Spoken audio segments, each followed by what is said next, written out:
Good evening, everyone, and welcome to Atp Live Monday, which is going to be the last episode for 2025. Yay! And Merry Christmas to you all.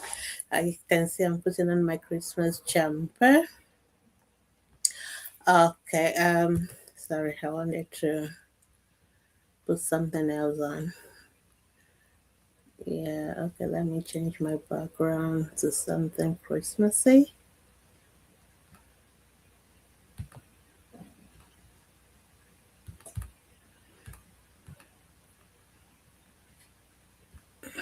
Okay. So welcome. How's your day been? I hope you had a lovely day.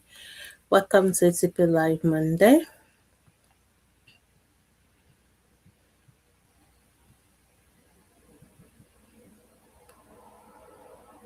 Okay, does that look better? Okay. Yeah, so welcome to ATP Live Monday. Hi, I'm Bemi Salaboide, and it's my pleasure to be here today to answer any question you may have about the health of your children. So we got 60 minutes to be able to answer any question you may have. So thank you so much for joining me, whichever platform you're joining from, on Facebook, on YouTube, on Instagram. You're welcome. Welcome everyone. Merry Christmas. The first thing first, let's just share the video. Let's share the link so that everybody can see us and they can hear us. Okay, so I'm just going to do the same. We'll do that right now. And then after that, if you have any question, feel free to drop your question and then we will answer them. So welcome, and compliments of the season to everyone. Okay. And of course, as you're aware, HTP will be going on a break for the holidays, and so we'll be going on break on Saturday. And it has been our absolute pleasure to serve you guys for 2025, and I hope we're able to help everyone in a little way we can. We know things are not yet where it should be, especially in our country, Nigeria. But hopefully things will get better, and we also look forward to serving you better in 2025. Sorry, 2026. Okay, so but it's been our pleasure serving you in 2025. So thank you so much. And for those of you who are always here, come rain, come shine. Thank you so much for being consistent. All right. So I'm just going to share the video, and then after that we can start to take your question. But feel free to start to drop your questions, and I will be answering them. So you, for those of you watching on our Facebook page, on Instagram or YouTube, you can just drop your questions straight away and then we will answer them. However, for those of you who are watching on the group, you have to click on the video so that it will take you to the video page so that when you drop your comments, I can see them. But those on Instagram, on the Facebook page already, or on the YouTube channel, you can just drop your questions straight away and I'll be able to see them. So welcome everyone. So let me also pin the video to our groups as well. So some people will not say things unless you pin it for them. Um, okay, I'm looking for the video. It's still not showing. Okay, so thank you so much for joining us. Okay, open my video.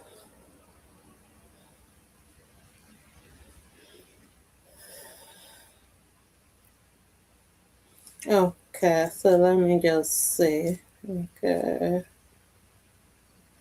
Okay.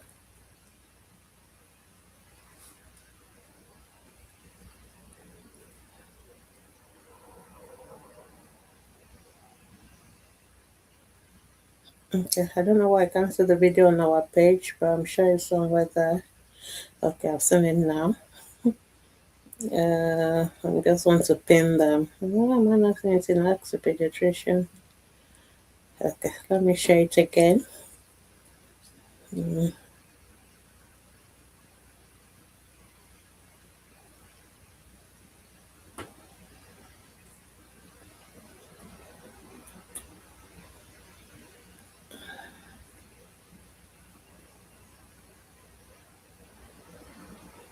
Okay, so welcome everyone. For those who are just joining us, I'm just trying to share the video, but feel free if you have any question. Miss Fumi, Merry Christmas, compliments of the season to you. Thank you so much. Good to see you.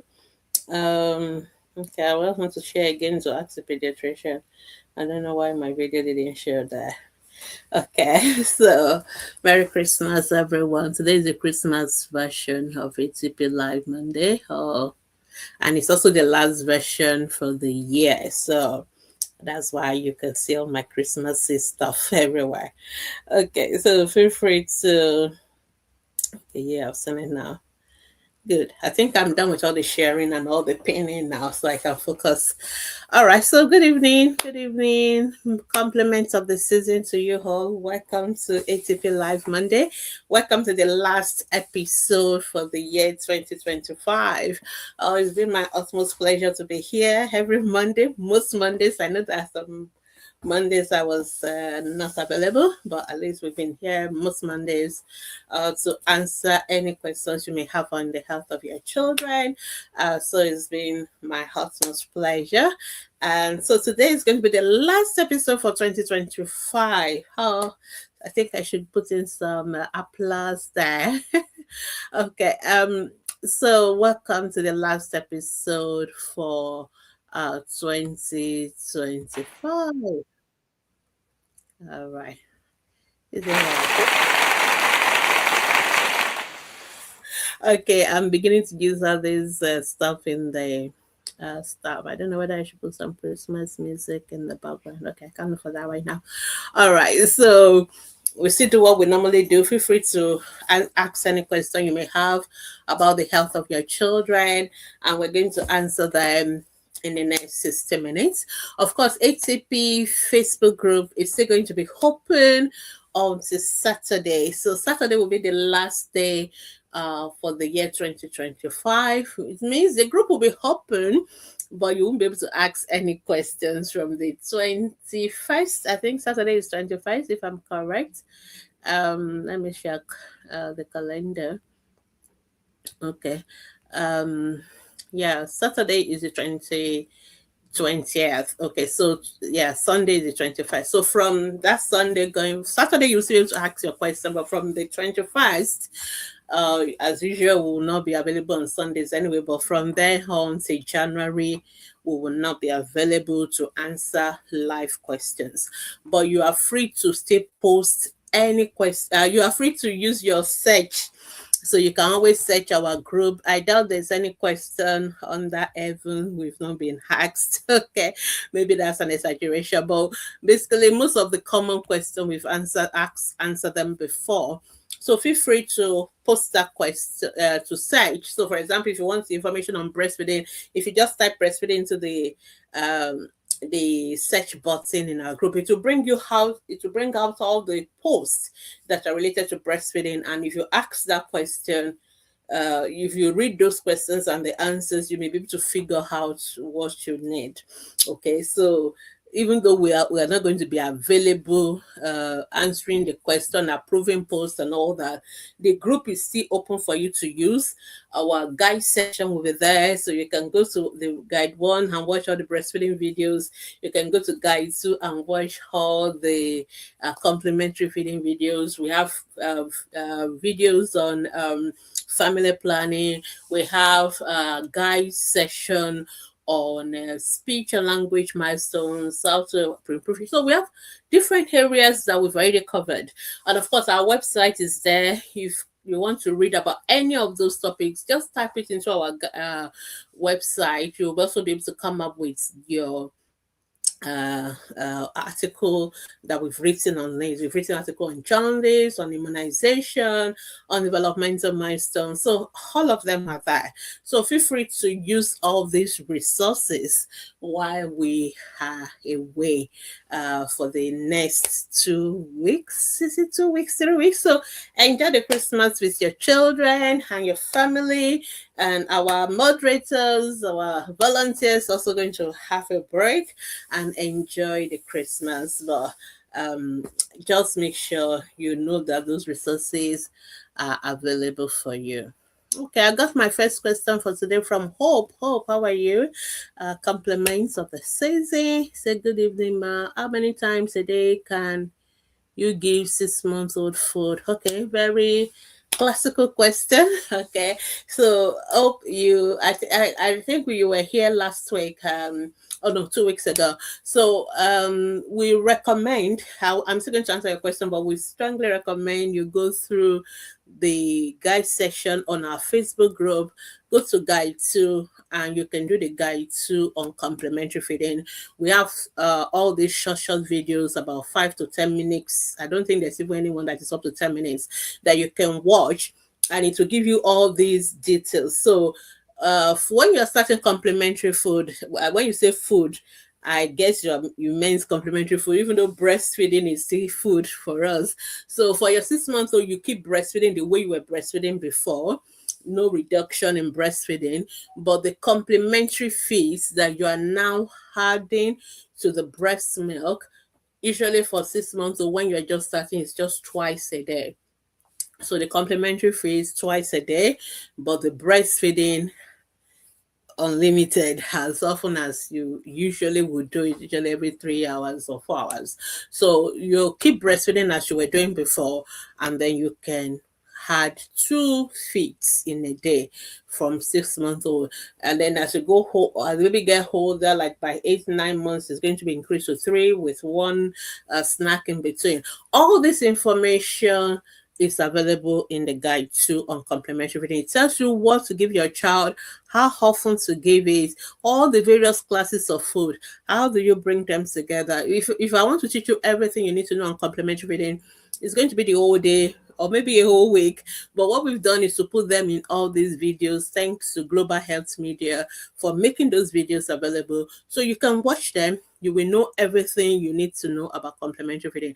I always strongly recommend first that you watch that video, all those videos, before you start complementary feeding. From my experience, one of the major challenge people have with complementary feeding is lack of knowledge, lack of information, or misinformation. So and there's been a lot of all sort of stuff on social media recently. Many people have been asking us, a particular doctor, people send me all these clips, people send me email, WhatsApp, and a particular doctor has said we should not add milk to the baby's food. Oh, hey, is it true? Is it? And I'm always wondering, when people go to get information from somewhere, why do they always want somebody else who didn't say that information to be the one to be telling them what is right or wrong? So I always say, because we are living in the era where everybody has a platform. Once you have a phone, you have your own platform. Anybody can go on social media. Anybody can say anything they want to say. And the fact that even the person say, I am a doctor, I am this and that, it doesn't really make any difference. And even when I say things myself, please, you're welcome to fact check all this information. And we're actually living in an era where we should not be misinformed, because we are not having all this artificial intelligence. We have access to internet. You can research information. Okay, so you can always research information for yourself. Okay, so when somebody say things, they shouldn't just say things and drop mic. That is not how a scientist talk. I've watched that video and I was really like very disgusted, to be honest. if you're going to come up and say this as a doctor or as a scientist, you need to back it up with evidence. We practice what we call evidence-based information. So it is not right for you to just say, oh, don't add milk to your baby's food. Based on what? What research? What evidence? What thing has been published? And these days, you can always check. There are people that we call authority on information. Okay, I'm being Misola an authority on my own. But if I tell you this is what the World Health Organization said, this is what the UNICEF said, this is what WHO said, this is what the Association of um all the American Academy of Pediatrics said, this is what the Pediatric Association of Nigeria said, that is an authority. Okay, so when somebody gives you that kind of information, then you go to WHO website, you go to UNICEF website, you go to NHS website, you go to this authority organization. They are not made up of one person, just one doctor in their name. These are based on professionals that have come together and they've researched all the evidence, and they've said, okay, based on all the body of evidence we have, all the research, this is our recommendation. That is what you follow. There are association, nutritional association, dietitians association in UK, in Nigeria, in America. Go to their website and see what did they say about that issue. Those are the way you know what is the right information. Not one doctor coming on TikTok and saying something and then everybody start getting upset and starts asking so much questions. And most of the time, unfortunately, I found that the good information, the right information, people don't make them go viral, but then they hear the wrong information and everybody starts shaking their head. We've had instances where we actually have to call people to pull down videos because they were causing harm. And these are people that people will call the celebrity doctors on social media, and they were giving wrong information. So being a doctor does not mean somebody cannot give wrong information. The person there's what we call peer review in medicine. Everybody is not alone. You have to be part of a group, and it is that group that must say this is what we all agree, this is what we stand, and that is the right information. Okay, so for those who have been panicking, oh, should I put milk on my baby's pap, should I not put milk, that information shared by whoever shared it, it's not correct. You can add milk to your baby's pap. It does not cause any interception. That is misinformation. And you can go and fact check it. Check on all these organizations I've mentioned. See where any of them have said, don't add milk to your baby. Go and just check those kind of information. Even the Global Health Media videos I'm directing you to, go and check it. So people should not just tell you anything without giving you the evidence. So when I tell you I want you to breastfeed your baby for 6 months, breast milk only, no water, nothing. If you go to the World Health Organization website, that is the information you are going to get there. If you go to American Academy of Pediatrics, that is the same information you're going to get there. If you go to the NHS website, that is the information you're going to get there. It's not going to be different. Okay, because that is the scientific evidence and recommendation. So it is not just Dr. Gbemi saying we should only do exclusive breastfeeding for 6 months. There are evidence behind it.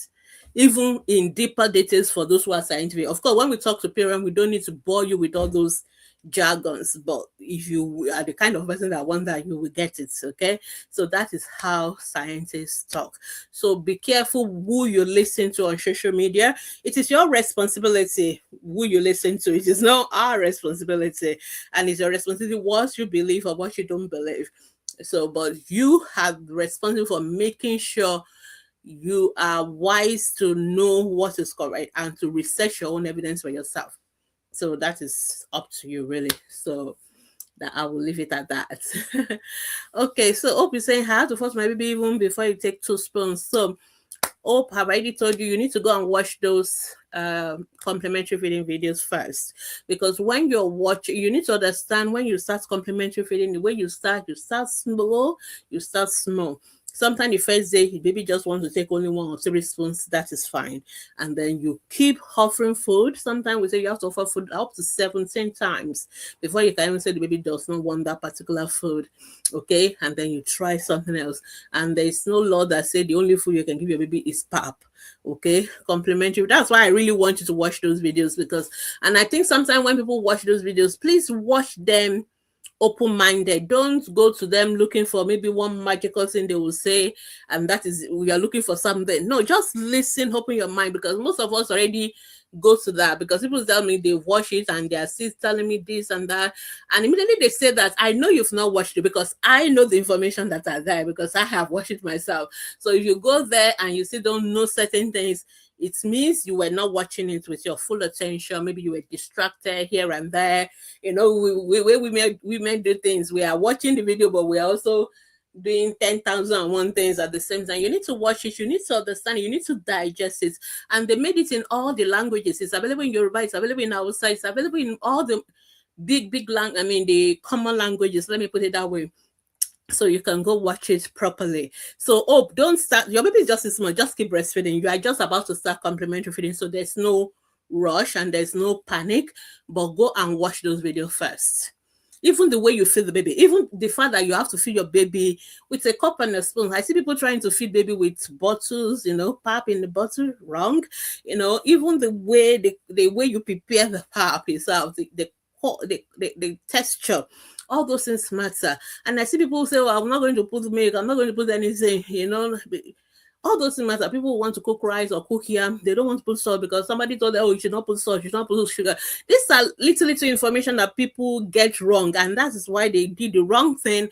And then they get frustrated that the baby does not want to take a particular food. Or people think it's this particular cereal that is sold in the store that I must give my baby, that you don't even have to give your baby at all. So all these little information matters. So I recommend first that you watch the videos and then try and follow the principles, and then if you are still having issues, you can come back to us. Otherwise, you will just you will get a little bit of information, but because you've not gotten the rest of that information, then you are going to still run into difficulties, and then you still wonder what you're doing wrong. So that is just that. All right, Miss Fumi said, thanks to ATP for being part of my motherhood journey. Oh, thank you. We are so happy to be part of your journey. May God bless Dr. Bemi and all the moderators. Yeah, God bless you too, Miss Fumi. Thank you. All right, so feel free to ask your questions. So today is like everybody is already on Christmas break, which is fine. All right, so I was just going to tell you how you're going to be without ATP for the next 2-3 weeks when we're on break. First, the group is there, but you can't post. You won't be able to post any question, but you can search, you can find information, you can go to the guide section. So for those who don't know where the guide section is, if you go to the menu, you will see menu, you will see guide, you will see albums, you see where they normally list all the things that are in the group. If you go there, there's a guide one, and then you can click on the guides. You'll see all the guides that we have. So feel free to go to the guide section and read the one that is of importance to you. That is number one. For those of us who are planning to travel to villages to see our grandparents and all that, please plan for the health of your children. Don't just travel and not know where the nearest hospital is to where you are living. It is your responsibility. Okay, because I see people telling me, oh, I'm in my village, oh, what do I do? My baby is sick, what do I do? And I'm like, you have to take your child to the hospital. So but as people make it sound as if the villages don't have hospitals, villages also have hospitals. You just need to know where they are, and you need to know where the nearest maybe is a health center. If your baby needs to take immunization during the holidays, please go for immunization. Go with your immunization card. That immunization card, for those in Nigeria, you can take it to any health center in any part of the country, and they will give you a baby immunization. So you don't have to say, oh, it is when we come back to Lagos or when we come back to Abuja that I'll go for my immunization. Anywhere in your village, there's an health center, you must get immunization there. So go with your immunization card so that they will know the one you've taken, and then they will know the next one to give. So that is number one. Number two, if you are going home, go with some basic medication. I mean, like our first aid treatment, like if your baby have fever, make sure you have paracetamol. Your children having diarrhea, all this period, you will be giving them too much chocolate, all sorts of stuff. Make sure you have your ORS, make sure you have your oral sync with you. And like I said, make sure you know where the nearest hospital is. I was very sad last week because a particular mother whom I obviously have had, we've answered a lot of our questions on ATP. She lost her child and she was telling us what happened about the baby. And basically, like, this child was very ill. That's just the summary. And this child went to the hospital. They actually have to put up a drip or whatever on the baby, and then the baby still went home. I always don't understand that scenario where you go to hospital, your child needed to have them put up a IV line and all that, and they still send the child home, or they have to give your children injection, they still send them home. It's actually not appropriate. If a child is sick enough to need injections or to need IV line, then that child should be on admission. Most of the time, that child should be on admission. Okay, so this child went home, and then mom felt the child was getting worse at night, and then so we'll wait till the morning. Again, that is an error. When a child is ill, children don't tell us when they're going to be sick. But when children are sick, if a child needs to go to the hospital, you go to the hospital. I don't care what time of the day or night it is. You take that child, put the child in the car, and get to the hospital. Ideally, in an ideal world, we should have ambulance services. You should call ambulance, they'll come and take you to the hospital. But even if we don't have that in our setting, you have neighbors. There will be somebody in that street. Before you walk 1, 2, 3 houses, you will have somebody who has a car and tell them, my child is very sick, I need to take the child to the hospital. Please take the child to the hospital. When it comes to children, time is of essence. If you need to bring a child to the hospital and in 1 hour and you don't, it doesn't matter. So I don't always get when people say, oh, we think we'll wait till the following morning, oh, that the hospital is too far away. All those kind of reasons we give, it is not acceptable at all.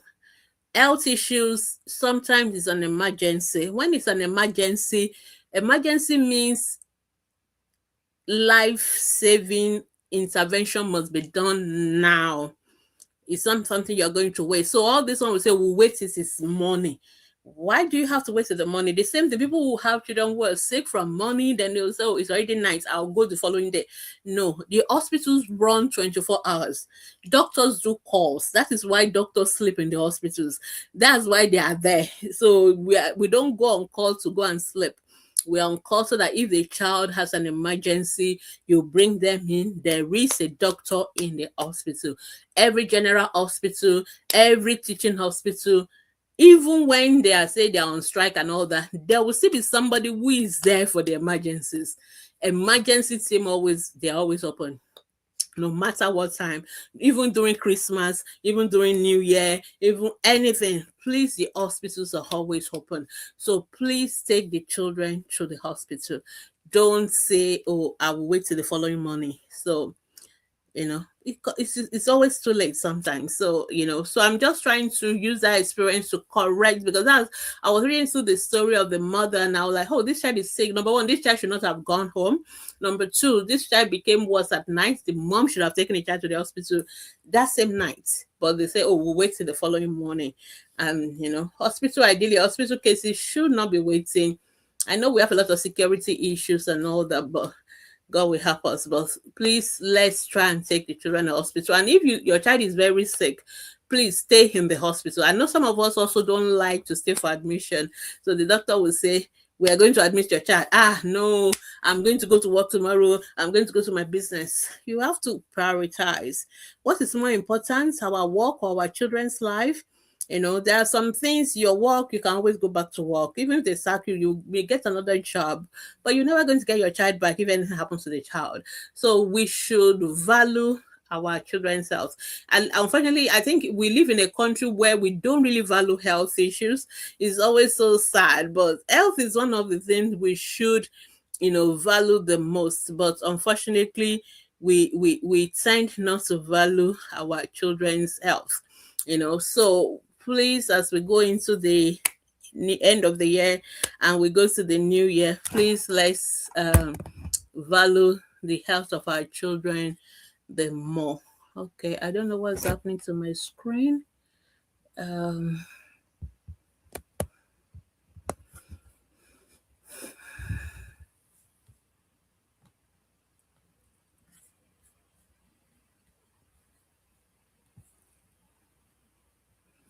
Okay. Oh, all right, I'm back. I think something happened to my screen. It just went off. Okay, so these are just general information, but feel free to. I can't see any question. No, that's why I'm just doing my general talk. So, but if you have any question, feel free to ask now. Am I frozen?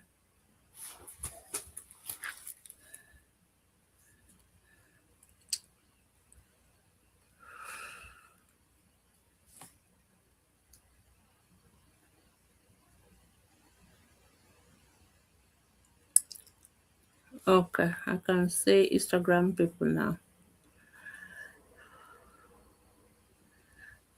Okay. I think I should just refresh my stream yet. Uh,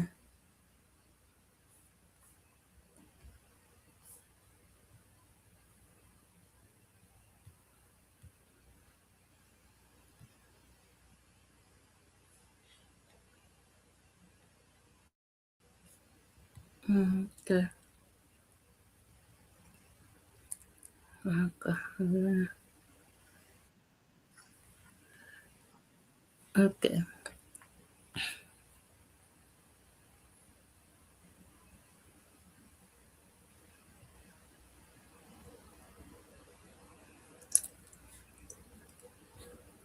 Okay. Anyway, I think I'll just use my phone to get this Instagram because I can't see my Instagram is messing up.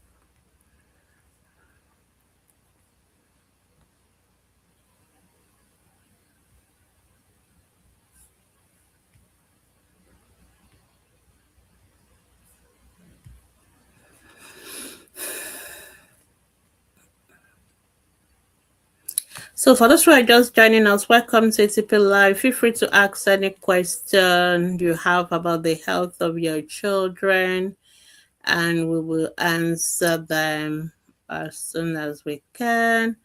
And Instagram people, also seeing you. Feel free to ask your question, and I will answer them as well. Okay, I can see any question. Okay, Loretta Moore, thank you. Say, but we can see you. Good evening. All right, thank you so much for confirming that. Sometimes technology can sometimes mess up. So I just felt like my Instagram became frozen. I couldn't see people, but at least I'm happy you can see me. So I'm using my phone now to see any messages I have on Instagram as my backup. So thank you, Loretta. Merry Christmas to you. You've been one of our consistent viewer on Instagram. Thank you. All right, on Facebook, and I can see those on Facebook though. If you have any question, feel free to drop your question. For those watching in the groups, please make sure you click on the video to drop your question because I know some of us sometimes drop our questions under the video in the group. Unfortunately, I won't see that in my studio here. So that is the only challenge. I won't be able to see it in the studio if you drop it just under your group comments. But if you click on the video, and then I'll be able to see it. Um so I hope nobody has dropped comments in the group that I can't save. If you can drop it, if you click on the video, it will take you to where you can drop. I will see your comments from my hand here. All right, so thank you so much. All right, and also just to remind us that all the past videos, they are all available. So even during this holiday section, feel free to go to all our past videos on YouTube, on Facebook, and you can watch them and you can learn. We have videos that are very targeted to specific information as well. So if you want videos on almost all the health topics on chickenpox, measles, immunization, pneumonia, diarrhea, and all that, we have all those videos available that you can watch, even on complementary food, even on fussy eaters, on autism, things like that. We have all those videos available. Feel free to watch them and learn from them. I think the only thing you're going to miss is just if you're asking something completely brand new questions and we're not able to answer, but we'll be back. We'll be back in January by the grace of God. And also, hopefully, by when we come back in January, we'll begin to do more of our teaching videos again. I realize that people don't have enough attention span for the 1 hour videos we used to do before. So we try and keep it something short, maybe 15 minutes teaching, and then it doesn't have to be live. We'll post it, and then feel free to engage or interact with it and ask your questions on that as well. So hopefully we'll continue with that next year. All right. Just to remind us of all our immunizations again, let's make sure we'll catch up with the immunizations. If you've mixed any of the immunization, that is not the end of the world. You can still go and take them. Just walk into any of the health center, show them your card, tell them, oh, I mixed maybe the measles vaccine, or I mixed the chicken pox. We don't have chicken pox yet in Nigeria. Whichever one you mix, you can always get them. And we do have our uh, measles and rubella vaccine that has been launched recently. So there's MMR, there's also now MR. So we now have in Nigeria the MR. It has been launched. We don't have the MMR yet for free. It's available. It's just that you have to pay for it. That's just the difference. But there's no vaccine that is not available in Nigeria. It's just that you have to pay if you want it, but it's available. But if you want the free one, the MR vaccine is launched. Also, the malaria vaccine has been launched as well. So the government has also tried and added things to our list of vaccines. So I know it's not yet available in all the country, in all the states, but hopefully by year 2026 we should all be getting them available wherever we are. So just to remind us of that. And of course, let's not forget the HPV vaccine.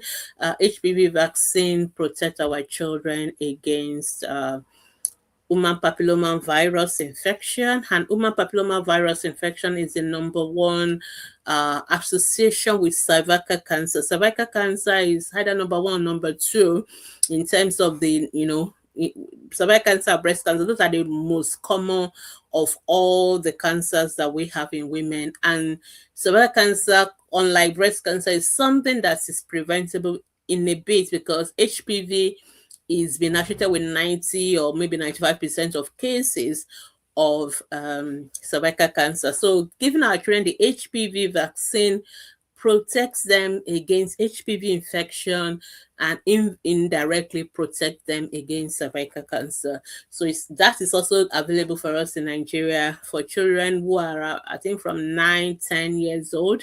You can take it for your children. It's also available for women as well, but I'm not sure whether the government is giving the adults for free. So, but it's also good for you as a woman. If you've not taken HPV vaccine, you can buy it and take it for yourself. It will protect you against cervical cancer. But for the children, it's available. And I think we're giving both male and female, but the female preferably anyway, because they are the ones that are at the risk of cervical cancer. All right, so let's not forget all that. I think for the government, the most important thing is we always keep saying we want our government to have, to give us this vaccine, give us that vaccine. But the government is looking at the ones we've given you. Are they taking them? Are the people taking them?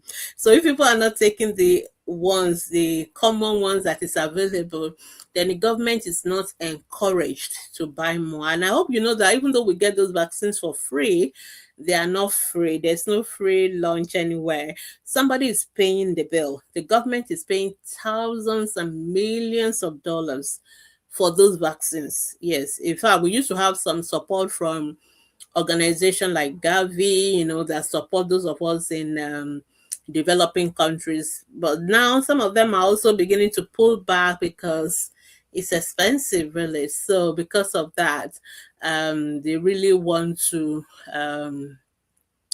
pull back and say people like us, we should be able to pay for our own vaccines by now. So I guess that may explain why we have been having some vaccine shortages. I know a lot of people have been asking about rota is not available, and they've gone to hospital multiple times, there's no rota. So but hopefully I think the government is going to say try. But I'm just trying to help you to understand what is happening behind the scene, that vaccines are so expensive, government is paying so much for it, and the only thing we can do to encourage our government is to go and take the vaccines. And we don't have any reason to be forgetting vaccines these days. All of us have mobile, all these apps, phones that we use, and there are apps or there are reminders you can put on your phone to remind you to take your children for their immunization. So let's not forget that.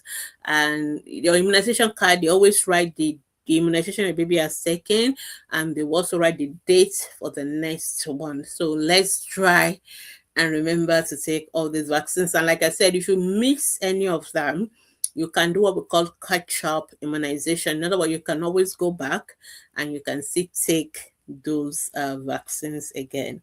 So I hope that is helpful. I don't know whether there's any other general information I really need to give us, but I think I've pretty much covered it. So as we're going home, please go home. Those of us who are traveling for the holidays, go home with your first aid materials, go with your press. That since a mother, you must always have at home, you must have your thermometer. If your children are feeling hot, please use a digital thermometer to check the temperature. Because I see a lot of questions, oh, my baby it's only the head that is hot, the body is not hot, this and that. Your hand is not a reliable instrument to measure temperature. So that is why we created an instrument called a thermometer, and it's easily available. It's a digital thermometer. Don't go and buy the nurse type one, the one with mercury and all that. Buy the digital one. Most of them is about between 500 naira and 1,000 naira for those living in Nigeria. So it's cheap. It's something you can buy in your local pharmacy. So if your child is having fever, your baby feels hot or warm, just put the thermometer there and it will beep after like 2 minutes and you can read. And normal temperature is 36.5 to 37.5. Once it's above 37.5, then that child is hot, that child may have fever, and you can give paracetamol. So always have paracetamol at home. The dose is based on the weight, but I always tell that if you are not sure, just go by what they recommend based on the age of your child. It will be close enough. So you can give it and you can repeat paracetamol every 6 hours.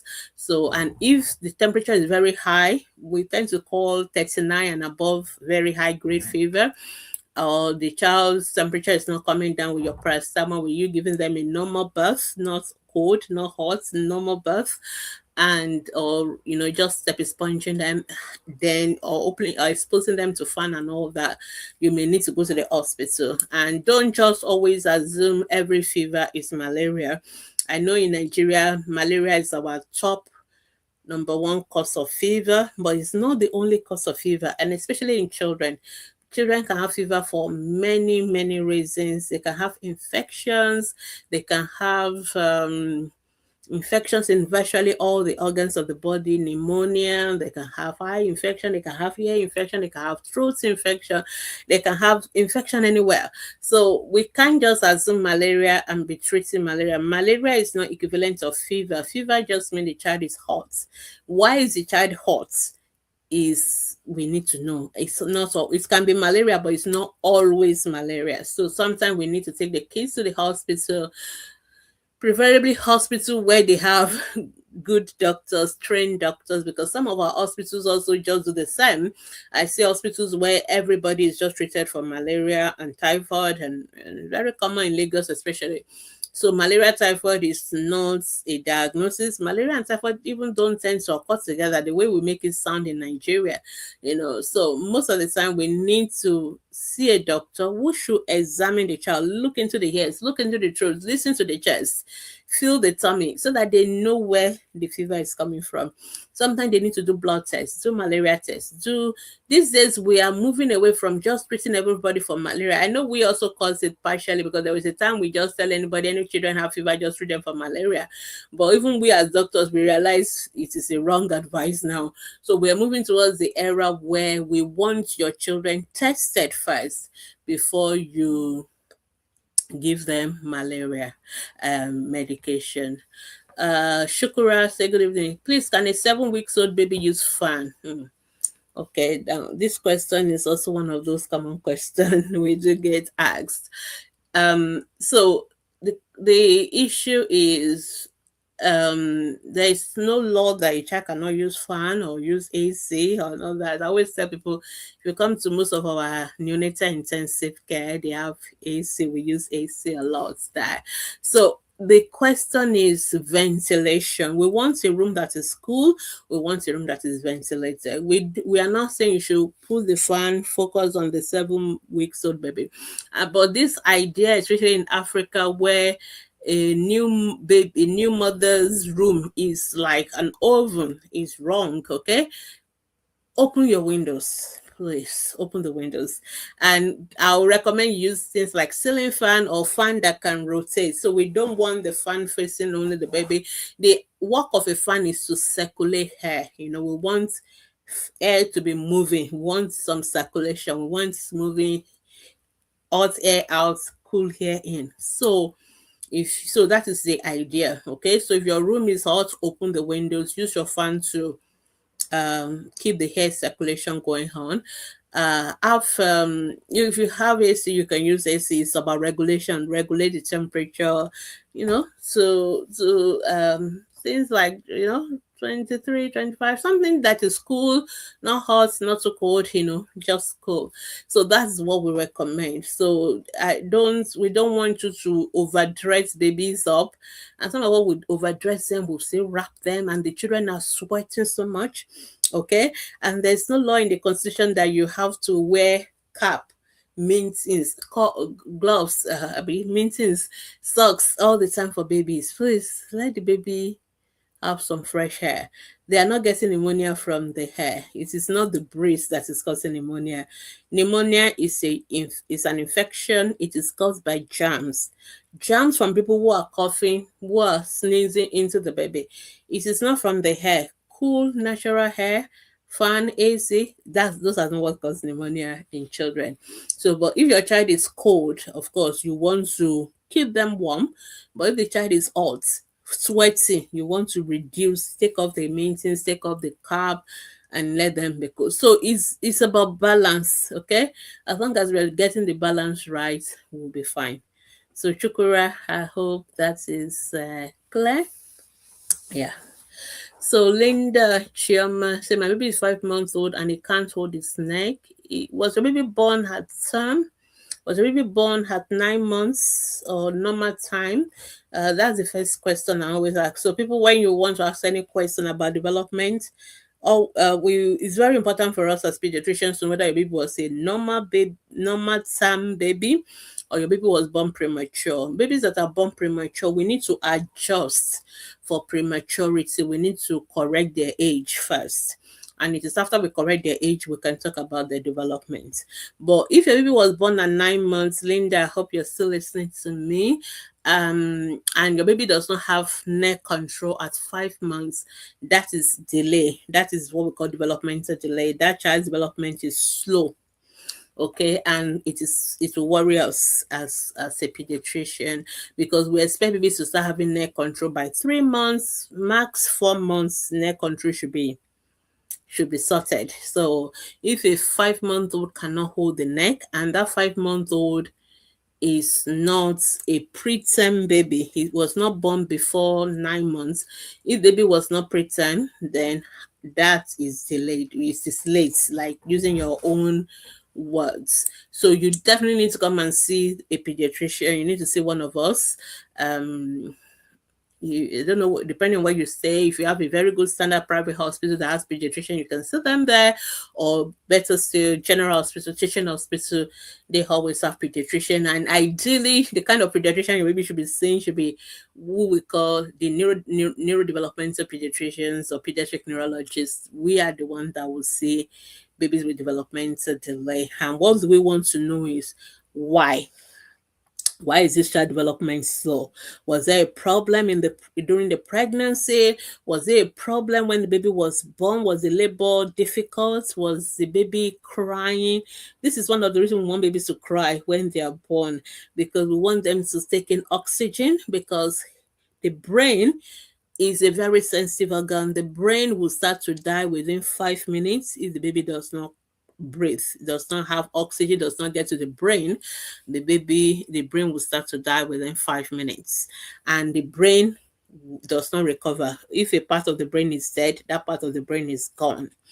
So those are the kind of questions we're going to ask you.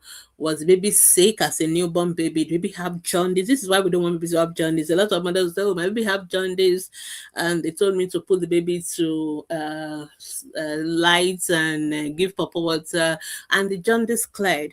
See, the issue is not whether the jaundice is going to clear. Like I was answering on our group 2 or 3 days ago, the jaundice will always clear whether you do anything or not. So whether you give papa water or whether you don't give papa water, whether you give anything, jaundice will always clear. Okay. The issue is, as the jaundice cause any damage to the brain before it clears. So those are the kind of questions we'll be asking, or maybe have infection like meningitis getting to the brain. Those are the kind of questions we're going to be asking. And then we'll begin to look at what do we do, we may even need to do a scan of the brain and all that. Then we may need to do treatment like physiotherapy and all that. But the earlier you see us, the better. But if a baby was born premature, remember we need to correct for the prematurity. So I hope that is clear. For those of you who may want to know when should my baby be doing this, when should my baby be doing that, we have articles on what we call developmental milestones. Developmental milestone is usually a range. So some babies could be a little bit faster, some could be a little bit slower, but then there's what we call a cut-off age. So when the baby has gotten to that cut-off age, and if they are still not doing what we expect them to do, then the pediatricians will start getting worried. So for neck control, it's after 4 months. Once a baby doesn't have neck control by 4 months, end of 4 months, we're worried about it. Okay, if a child is not sitting by 9 months, we are worried. If a child is not walking by 18 months, we are worried. So you can see that some of you will come to us at 1 year, my child is not walking. We're not yet worried at that point. The cutoff age for walking is 18 months. A child who is not walking at 18 months is delayed. Okay, a child who is not talking at 2 years is delayed. It's like no word at all, no single words is delayed. So those are the cutoff age, for that. I hope I'm not sure whether Linda is still listening. If you have, just see a pediatrician and then we'll take it up from there. If children also, even when children have developmental issues, if we pick them up early and we give them what we call early intervention, therapies and all that, it also helps. So the earlier, the better. Okay. Yes, I think I've answered all the questions. I can't see any question on Instagram. Instagram people are very calm, cool, collected listeners. So, but feel free to ask your questions. And if you still have any questions, or those of you who are just coming back and you're just watching a live video, you're watching the video recorded during the live session, feel free to post your questions to our Facebook group. We're still going to be there till Saturday, 11:59 p.m. Nigerian time. So feel free to still post your questions. But just remember that this week is our last week for this year, and we will see you again in January 2026. Oh, okay. Some questions just drop on Instagram. I was just going to be saying bye-bye. I now saw some questions. Chumc296. Good evening, my dog. My baby is 1 year, 11 months. Yesterday morning, woke up with a discharge on his eyelid. Okay. This morning is the same. My 4-year-old, a similar experience 5 days ago.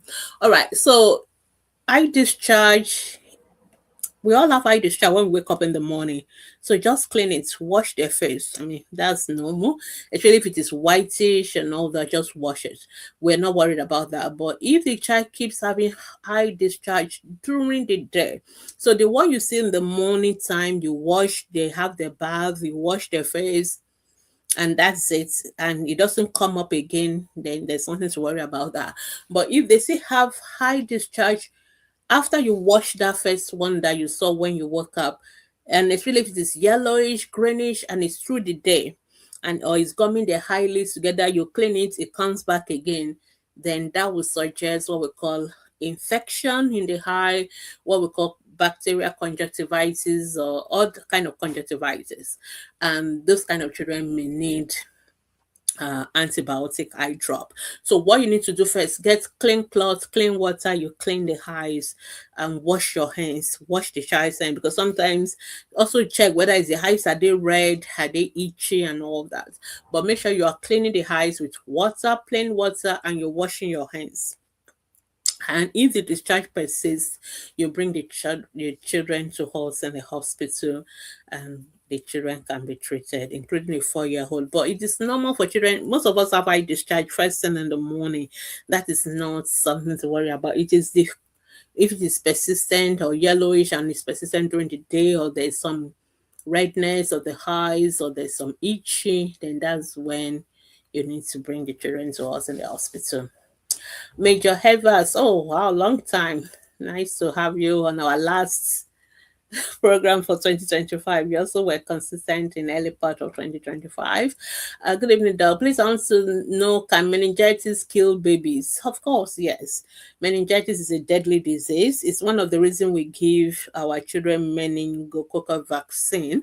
Those of us in Nigeria, it's really the northern part of the country, we pass through what is called the meningitis belt of Africa. So places like they call the meningitis belt, there's also what we call epidemics of meningitis every few years or thereabouts. So that is number one. Then, but any other person can even have meningitis. So when children have infection, maybe chest infection, maybe ear infection, sometimes the infection can spread into the blood, and when it spread into the blood, it can go from the blood to the brain. Newborn babies can have meningitis, older children can have anybody can have meningitis, and meningitis is one of those terrible infections that we don't want for our children. Number one, it can kill, that's number one. Number two, even when a children survive meningitis, sometimes it causes brain damage. It can cause brain damage because when we say meningitis, it's an infection of the covering of the brain. The coverings of the brain, we call them meninges. So when there's infection of those coverings of the brain, it's meningitis. And even that infection all the covering the brain, if we don't treat it on time, it can get to the brain directly itself, and it can cause so much complications. So you see children losing their milestones, you see children developing complications like cerebral palsy, disability for life. And that's even if the children survive it. So we don't want children to have meningitis. We have to make sure that's why when children are sick, we treat them quickly and aggressively. That's why we recommend at 9 months you take your children for meningococcal vaccine. And we give meningococcal type A in the national program on immunization, and most of them, because that is the most common of the infection. Some of our vaccines that we also give, the pneumococcal vaccine also protects against meningitis. The HIV vaccine, Haemophilus influenza type B vaccine, also protects against meningitis, and the meningococcal vaccine. So there are 3 vaccines we give that protect against bacterial meningitis. Okay, and even the measles vaccine we give, because there are also meningitis that can be caused by viruses. Measles can also cause meningitis, the viral type. So giving measles vaccine also protect our children. So make sure your children takes all these vaccines. The Penta vaccine that's where the HIV is. The pneumococcal vaccine is also given at 6 weeks, 10 weeks, and 14 weeks. And then the meningococcal vaccine at 9 months. All those vaccines very important in protecting our children against meningitis. Um, so the meningococcal vaccine is not the only meningitis vaccine. The pneumococcal vaccine also is also, so there are three major bacteria that will cause meningitis: pneumococcal bacteria, the H influenza type B, and the meningococcal vaccine. So, and we have meningococcal bacteria, sorry, and we have vaccines against all three. So if you take those bacteria, if you take those vaccines, you are protected against maybe 90% of all causes of meningitis in our own country. Of course, there are other causes of meningitis that we don't have vaccine, E. coli and the rest of them, but we will treat them with antibiotics anyway. But at least if you take these vaccines, you are protected against the most common and the majority and all that. We also avoid overcrowding. Tuberculosis also can cause tuberculous meningitis, and we give BCG vaccine. And actually, that's one of the benefits of giving BCG vaccine. It's not that people giving BCG can still have tuberculosis, but they will be protected against the severe form of tuberculosis, like tuberculous meningitis. So yeah, so let's take all our vaccines. In fact, just taking all the vaccines will protect your children against most of the causes of meningitis, because meningitis can be caused by so many germs, and luckily most of those germs we have vaccines against them. Yeah, Chomsy, I've already explained your question. So if your child has a whitish discharge and you clean it off and that is the end of it, we will not worry about that. That is still within normal. But it is when it is persistent during the day, and that's when we worry about it. Okay, Linda is back. You say you will see the neurologist. Oh, you've seen a neurologist. Okay, good. And she prescribed drugs because he was having seizure. Okay, yeah, you didn't tell us about the seizure part. So there is definitely more going on with your baby. But the good news is that you are seeing the right professional. So I'm happy with that. So just keep working with I hope you're seeing a pediatric neurologist, not just a neurologist, but I guess because we have adult neurologists, we also have pediatric neurologists. No. Chomsy 296. You say here in Port Harcourt, these vaccines are private vaccines and cost saving. No, that's not true. Every single vaccine I've mentioned is on the Nigerian program of immunization, and it is FREE. It is free. It is FOC, free of charge. So there is no vaccine that I have mentioned that you have to pay for. Penta vaccine is free. The Penta vaccine has your Haemophilus influenza type B in it. Pneumococcal vaccine is free. And the meningococcal vaccine that we give at 9 months is free. So don't go to private hospital to take vaccines. Go to the health center. You're not going to charge you nothing, and it is free. I'm really surprised to hear that information because it really worries me. It will worry all the pediatricians for you to say that Chomsy 29 says that there's still a mother would think all these vaccines are for you to pay for. No, that is like this information you're giving now is like 10, maybe 10 years old or 9 years old. Because yes, when I started ATP, I remember I used to tell mothers to go and pay for Prevena. Then I think it was 20,000 naira then and all that. But even then, HIV was free, you know. So but now all these vaccines, then we didn't have meningococcal vaccine then as well. But now, I mean, in the last 5 years, all these vaccines have been available. Meningococcal vaccines. So then we used to only give measles at 9 months, but we've been giving measles and meningococcal vaccine. Well, I don't know, maybe for the past 5 years. I need to go into the record. So because I actually have to do another article on immunization, and I call it updates on childhood immunization, and that updates now I think it's over 3 or 4 years old now. So that tells you how old this information you are giving is. So I usually tell mothers you don't have to pay for any vaccine. The only vaccine you can pay for if you want to, is the chickenpox vaccine. Chickenpox vaccine is available, but we don't have it in the Nigerian program, so you can pay for that.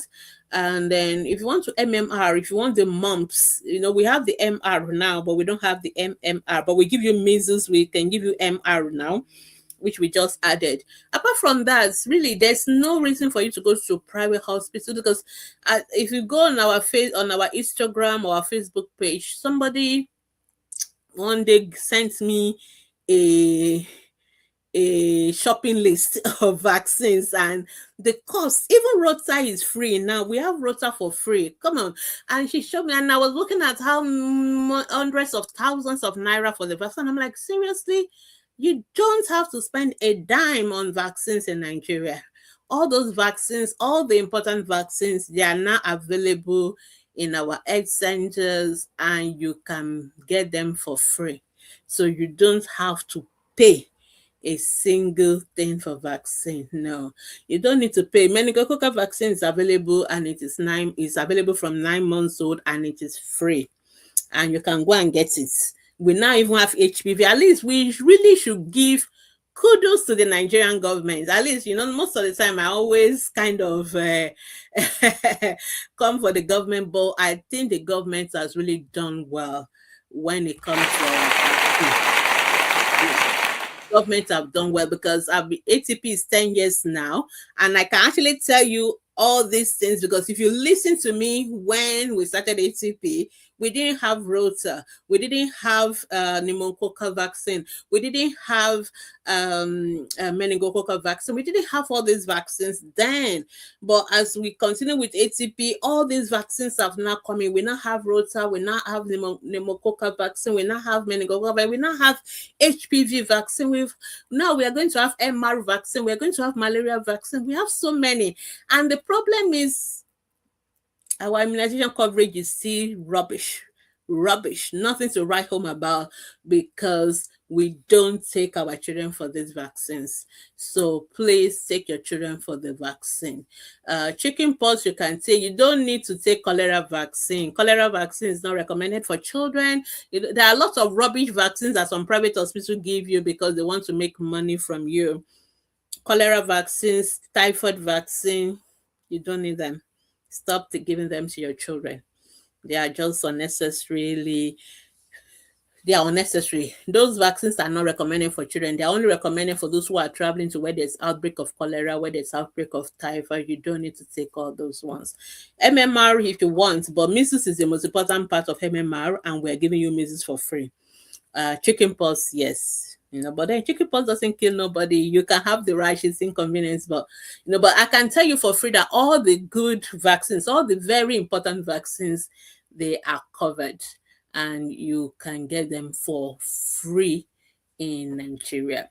All right. So Shamsi, thank you so much for updating me. Don't worry, if you're still going to have another baby, you won't need to pay any couple for vaccines. So but if you're done, don't worry about it. All right. So thank you so much, everyone, for joining me. I really enjoyed the last parts. Everybody's coming here. We have a lot of lovely conversation. And I'm going to be saying compliments of the season. Merry Christmas. Happy New Year in advance. I will see you again in January. Okay, Shamsi, you are done. Okay, maybe when your grandchildren come, they won't pay for vaccines. Okay, I will see you all in January 2026. I think we're going to, let me see, what dates are we resuming in January? I think we should be resuming either on the 5th or the 12th. Maybe it's the 12th of January we should be resuming. All right. So I think we should just resume 12th of January, so we have some really long break. But before then, please keep being healthy, keep our children healthy, seek healthcare promptly. It's better to go on time. Don't waste time. Know where to get help, and get help on time. Till then, have a wonderful holidays, and have a blessed new year. It is bye-bye from me, and bye-bye from everybody at HCP. We've been so happy to have served you in 2026, and we hope we really served you well. Enjoy, and it is bye bye. Bye bye.